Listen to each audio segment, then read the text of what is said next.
धैर्य कितना ज़रूरी है, इस पे हम लोग चर्चा करते हैं। मैं कल ही एक लेख पढ़ रहा था जिसमें बताया कि मार्शमैलो थ्योरी के बारे में मैंने पढ़ा। मार्शमैलो थ्योरी क्या है कि बहुत पहले एक बहुत अच्छे टीचर हुए, नाम आप लोग देख लेंगे, गूगल करके मिल जाएगा।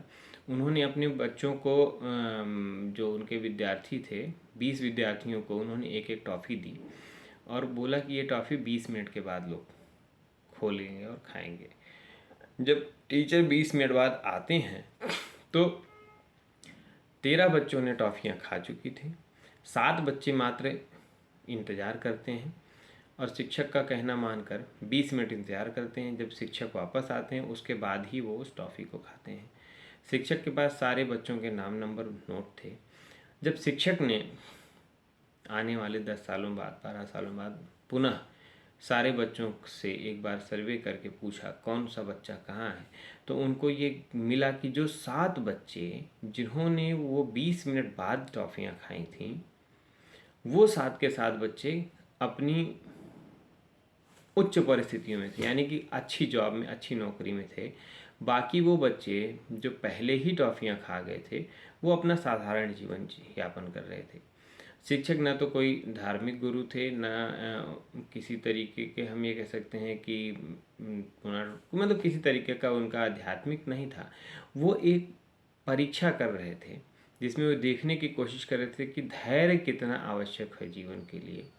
तब उन्होंने जो टॉफ़ी दी थी उस टॉफ़ी का नाम मार्शमैलो था, जिसके आधार पर उन्होंने मार्शमैलो थ्योरी दिया, जिसमें उन्होंने ये कहा कि धैर्य, चूँकि उन बच्चों के जीवन में 2 बातें थी, पहला क्या, अनुशासन, दूसरा धैर्य। 20 मिनट उन्होंने धैर्य किया, प्रतीक्षा की और 20 मिनट बाद उसको खाया।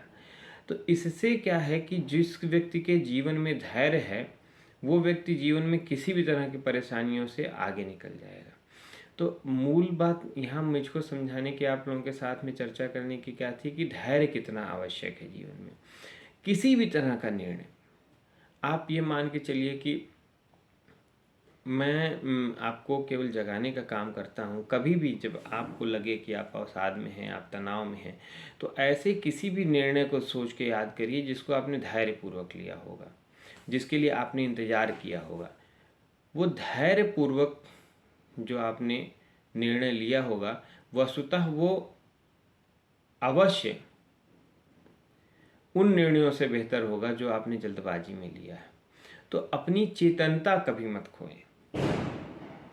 ये चैतन्यता, कॉन्शियसनेस जिसको हम बोलते हैं, कि जब आप पैर रखें तो कॉन्शियस होकर रखें, क्योंकि कॉन्शियसनेस इतना आवश्यक है। आज के समय में बहुत से लोग हम देखते हैं कि जरा सा बीमार हुए तुरंत धैर्य खो बैठते हैं। आप पैर में चोट लगेगी, लोग चिल्लाना शुरू कर देंगे। कभी ये नहीं ध्यान, आपको ध्यान पैर पे जाना है।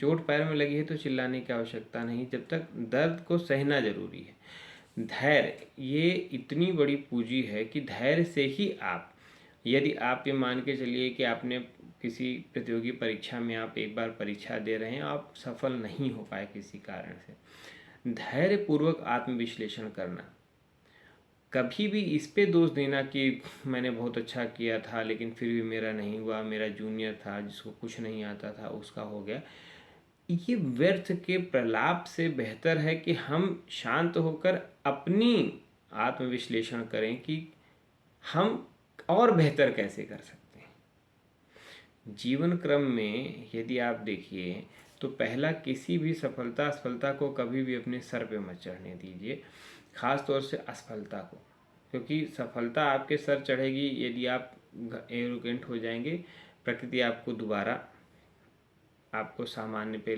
जीवन पे ला के रख देगी, क्योंकि हर व्यक्ति का कहीं ना कहीं दूसरा बॉस होता है।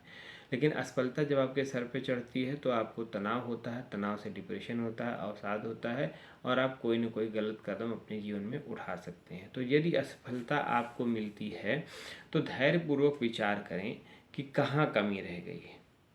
और हमेशा आप किसी से भी झूठ बोल सकते हैं, स्वयं से नहीं बोल सकते हैं। कोशिश करिए स्वयं से भी सच बोलिए और दूसरों से भी सच बोलिए। यदि आपको लगता है कि आप सिविल सर्विसेज की तैयारी कर रहे हैं और आप एक दिन आपको लगता है कि शायद आप उतनी मेहनत नहीं कर पा रहे हैं, तो आप दूसरे किसी भी प्रतियोगी परीक्षा की तैयारी करना शुरू कर दें, लेकिन स्वयं से, जिसको हम बोलते हैं कि आत्म साक्षात्कार जो हम बोलते हैं, वो उसका पहला चरण क्या है कि जब हम स्वयं से सच बोलेंगे तभी हम स्वयं को समझ पाएंगे। तो धैर्य आपके जीवन में बहुत आवश्यक है। बिना धैर्य के जो भी निर्णय हड़बड़ी में, जल्दबाजी में लिए जाते हैं, वो हमेशा दुखदाई होते हैं। तो धैर्य कभी मत खोएं। जब भी किसी भी समय आपको कोई भी महत्वपूर्ण निर्णय लेना है, शांत हो जाइए। जब कभी किसी की खबर ऐसी या कोई बुरी खबर आपके सामने आती, शांत हो जाइए। आजकल टीवी पे एक ऐड आता है इंश्योरेंस का कि गाड़ी टक्कर खा जाती है, लोग गाड़ी पर न ध्यान दे के पहले देखते हैं कि उनका जो भी है घर में का खाना कैसे क्या है। मूल बात क्या है कि धैर्य, मैं उनसे हर चीज़ से सीखने वाले, देखिए आप सब हर चीज़ से सीख सकते हैं। सीखना क्या है? धैर्य, अपना आपा मत खोएं। अगर मैं उस ऐड से सीखना चाहूँ तो ठीक है, मेरी गाड़ी का एक्सीडेंट हुआ, ठीक है, वो इंश्योरेंस पे है, इंश्योरेंस का क्लेम मिल जाएगा, कोई इशू नहीं है। नहीं भी होती तो भी अब तो लड़ गई, अब क्या करना, अब तो बनवाना ही है। धैर्य खोने की आवश्यकता नहीं है, क्योंकि बहुत लोग इस पे कह सकते हैं कि गाड़ी लड़ गई, अब मेरे पास पैसा नहीं, मैं कैसे बनवाऊंगा, मुझे सोचना पड़ेगा। सोचना बाद में पड़ेगा। अपना धैर्य खो के मैं अपना और नुकसान कर सकता हूँ। सबसे पहले क्या है कि मेरे अंदर यदि धैर्य होगा तो मैं सही निर्णय ले पाऊंगा। और चेतनता के साथ यदि हम सोचेंगे तो हमेशा सोचिए कि जो घटना घट गई उस पर विलाप नहीं करना है, क्योंकि घटना अब घट गई। घटना घटने के बाद क्या करना है, हमें इस पे फोकस करना है हमेशा। इवन मैं कहता हूँ घर में किसी की मृत्यु हो जाए तो भी धैर्यपूर्वक सोचिए कि अब आप उस मृत्यु को वापस नहीं ला सकते। आगे क्या करना है इस पर सोचना जरूरी है। और धैर्यवान व्यक्ति इसीलिए सर्वथा पूजनीय होता है क्योंकि वो सही निर्णय दे पाता है। जब आपका दिमाग काम नहीं करेगा तो कोई भी आपका फ़ायदा उठा सकता है। इससे बचने के लिए धैर्य ही हमारे जीवन में सफलता की मुख्य कुंजी है। तो हमको धैर्य कभी नहीं खोना है, धैर्य बना के रखिए। आप पेशेंस, जिसको हम संतोष कहते हैं, ये यदि आपके अंदर होगा तो आप परम लक्ष्य को भी प्राप्त कर पाएंगे और बहुत आसानी से प्राप्त कर पाएंगे।